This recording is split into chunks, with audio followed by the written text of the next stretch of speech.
Let's bring that brand new starter back to life so you can start making some bread. You're going to need your starter, warm filtered water, all-purpose flour, a jar, and a scale. Take your jar and pour your starter into the jar. And then we're going to add our warm filtered water and we're going to give it a good stir. Now it's going to look like oatmeal and that's totally normal. After you've added the water and stirred it, just put the lid on and let it sit for 30 minutes. Here's what it looks like after the water and starter have been sitting for 30 minutes. Give it a good stir. You'll see the starter start to dissolve, and then we're going to add our flour.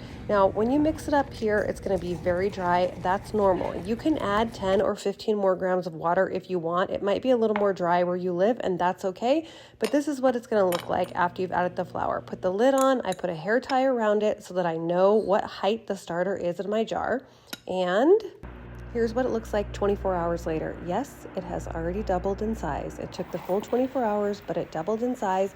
And here's what the starter looks like.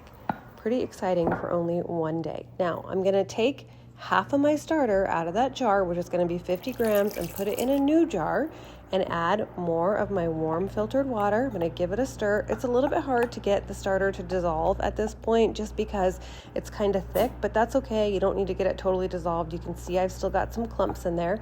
And then I'm going to add more flour and give it a good stir. So you can see it's not as thick as it was yesterday, but it is still pretty thick. This is what it looks like after I've given it a really good stir. Now I'm going to put my hair tie back on the bottom of the jar so I know where the starter's at after I fed it. I'm going to cover it and just set it aside and see what it looks like in about 6 hours. And here it is 6 hours later. You guys, it's only been 6 hours and this starter has more than doubled in size on day 2. You can see all the bubbles on the surface, all the bubbles on the side. I mean, it's clearly alive. It's now day 3 and my starter still hasn't fallen flat from when I fed it yesterday. Remember when it tripled in size? I haven't fed it again and it still hasn't fallen flat. So here it is, day 3, just so you can see what it looks like. I'm giving it a good stir and then I'm going to do the same thing that I did on day 2.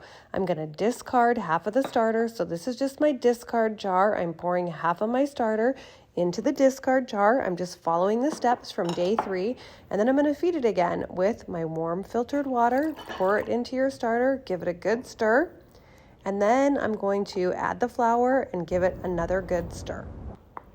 You'll notice that the starter is not as thick as it was on day 1 and day 2, and that's totally normal. It's still a pretty thick consistency, but not like it was. I'm wiping off the top of my jar just so my lid doesn't stick to it. I'm putting my rubber band back on and setting it aside. And you guys, here it is 4 hours later. It's tripled in size. This starter is active. It's ready for you to make bread on day 3.